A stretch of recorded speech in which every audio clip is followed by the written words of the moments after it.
కీర్తన సంఖ్య 19. ఆకాశములు దేవుని మహిమను వివరించుచున్నవి, అంతరిక్షము ఆయన చేతి పనిని ప్రచురపరచున్నది.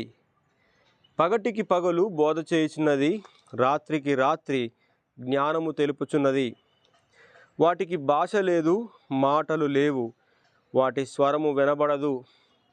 వాటి కొలనూలు భూమి అందంతటా వ్యాపించి ఉన్నది. లోక దిగంతముల వరకు వాటి ప్రకటనలు బయలు వెళ్ళుచున్నవి.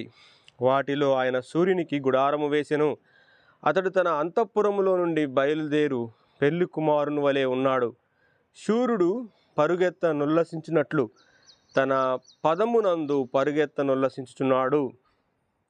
అతడు ఆకాశమున ఈ దిక్కు నుండి బయలుదేరి ఆ దిక్కు వరకు దాని చుట్టూ తిరిగి వచ్చుచున్నాడు. అతని వేడిమికి మరుగైనదేదియూ లేదు.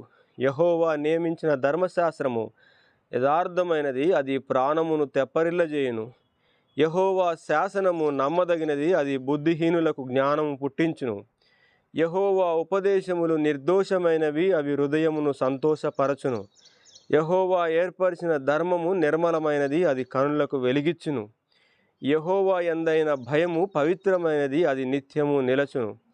యెహోవా న్యాయవిధులు సత్యమైనవి, అవి కేవలము న్యాయమైనవి.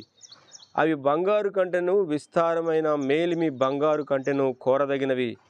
తేనె కంటెను జుంటి తేనె ధారల కంటెను మధురమైనవి. వాటి వలన నీ సేవకుడు హెచ్చరికనందును.